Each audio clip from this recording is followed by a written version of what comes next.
Merci de rester avec nous. La Chambre haute du Parlement congolais a déclaré recevables les deux projets de loi portant reddition de comptes 2018 et du budget 2020. Cette adoption intervient après la réplique du vice-premier ministre, ministre du budget Jean-Baudouin Maillot, représentant du Premier ministre. Dans son exposé, il a indiqué que le budget 2020 intègre plusieurs innovations, entre autres celles liées à l'une des missions des sénateurs. Cette adoption intervient à quelques jours de la clôture de la session ordinaire de septembre 2019 dans les deux chambres du Parlement. Ce 10 décembre est dédié aux défenseurs des droits de l'homme à travers la planète, occasion pour le Bureau conjoint des Nations Unies aux droits de l'homme d'initier cette activité dans le cadre de 16 jours d'activisme pour réfléchir avec les acteurs du secteur sur la protection des défenseurs des droits de l'homme, les stratégies à mettre en place pour leur permettre de bien faire leur travail. La grandeur d'une nation est reconnue par sa capacité à respecter l'être humain et ses droits, et aussi de le faire respecter par tout détenteur du pouvoir étatique.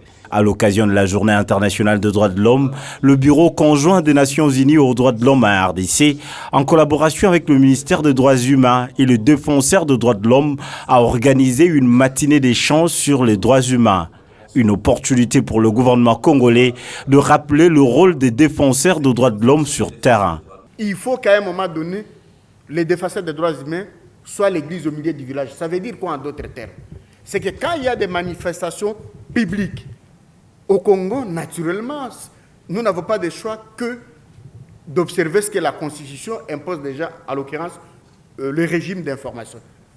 Mais que dans l'échelle d'activité des droits humains, à commencer par le ministre que je suis, nous devons aussi faire un effort pour enlever les prétextes au pouvoir public. Les prétextes, c'est lesquels?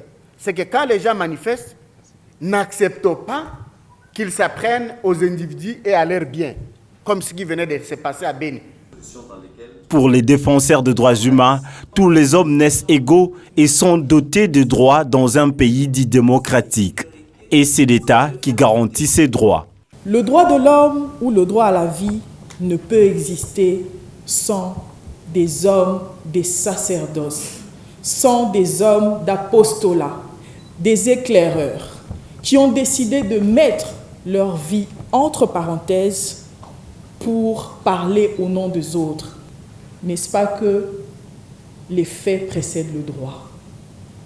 Si en réalité le fait précède le droit, alors le fait est que le peuple a soif du changement. Et le changement passe par des décisions.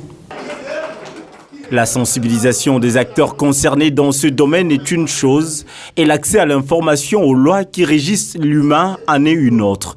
Dans tous les cas, une vulgarisation des droits humains est souhaitée.